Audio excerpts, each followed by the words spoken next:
मुक्ति मोक्ष चाहते हैं आप? आनंद तो चलो आप चाहते हैं, मुझे पता लग गया। आत्मा कितने चाहते हैं? आत्मा का अनुभव कितने करना चाहते हैं? और परमात्मा का अनुभव कितने चाहते हैं? आत्मा से मिलन कितना चाहते हैं? आप सब चाहते हैं। देखो, आप थोड़ा इसे ऐसे वैसे नहीं लेना। हम 2011-12 में पार्कों में शिविर लगाते रहे, बहुत शिविर लगाए, मॉडल टाउन में एक शिविर हुआ। उनमें जो आज यहां जिस घर में हम बैठे हैं, इत्तेफाक से वो भी उस पार्क में थे। अब कमाल है, वहां कम से कम होंगे 100-150 लोग, लेकिन 100-150 में से उस गति तक, उस यात्रा तक कितने लोग पहुंचे? 2 या 3। कमाल है। देखो, आदमी तो बहुत थे, लेकिन प्यास कितनों के पास है? आपके पास, मैंने पूछ लिया तो आपने कह दिया, आपके सही में प्यास है कि हाँ हमें उस आत्मा की स्थिति को उपलब्ध होना है, या उस आत्मा के अंदर के करीब पहुंचना, या अपने उस मैं को जानना है, या उस परमात्मा से मिलन करना है, वो प्यास है। जैसे मीरा को प्यास थी ना उस कृष्ण से मिलन के लिए, उस गोविंद से मिलन के लिए, वो तड़फ रही थी। कमाल है, उनको मिल गए कौन? रैदास जी। अब ये जो प्यास थी जो मीरा के अंदर, तो कहते हैं कि वो उपलब्ध हो जाती है।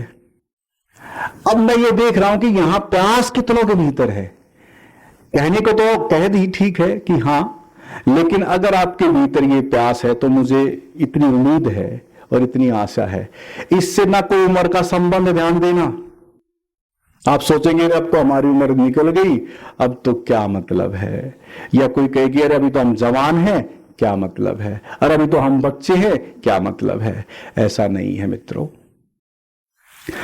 जैसे शरीर के साथ आप बैठे हैं, ऐसे आत्मा को भी लेके आप साथ जन्मे हैं। वो दूर नहीं है, बस बात है कि जैसे ही आप उस आनंद के करीब होंगे, और आनंद की चाह सबकी है, नास्तिक है भले वास्तिक है, आनंद तो सबको चाहिए। इसलिए मुझे नहीं पता कि आप किस दशा के, किस भाव के साथी मित्र बैठे हैं, लेकिन मुझे इतना पता कि आनंद की चाह सबके भीतर है। और अगर उस आनंद तक आप पहुंचते हैं तो मुझे उम्मीद और आशा है कि आपका जो अहंकार है वो तो गिरेगा ही गिरेगा।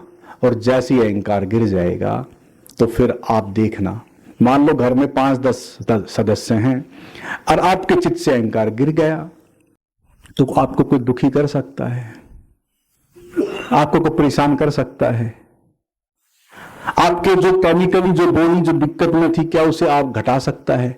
घट ही नहीं सकता, क्योंकि आप तक भीतर तक वो जो चोट लगती थी वो तो चोट लगनी बंद हो गई।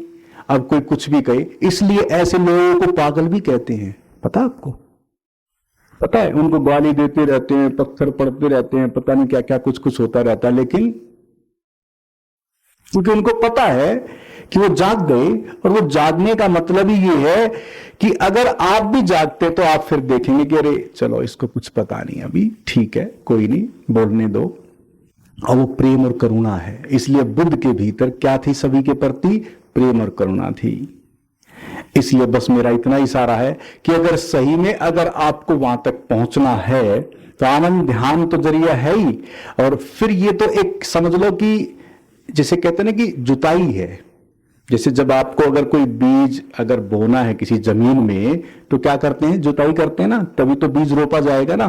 तो ये समझ लो कि ये जो सत्संग, ये ध्यान जो अब चल रहा है, ये क्या एक जुताई है बीज रोपने के लिए। फिर आगे स्टेप वाइज यहाँ कार्यक्रम होते रहते हैं।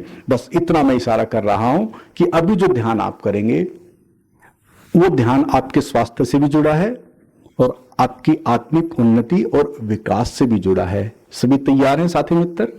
इसलिए मैंने इशारा कर दिया कि सुनना महत्वपूर्ण है, लेकिन करना उससे ज्यादा महत्वपूर्ण है। और एक चीज और ध्यान देना, सुनने से आज तक कोई उपलब्ध नहीं हुआ है। सबने कुछ ना कुछ किया तब जाके घटना घटी है। इसलिए यहां सुनने के साथ साथ आपको करना पड़ेगा। ठीक है ना? तैयार हैं सभी? सभी साथी मित्र तैयार हैं?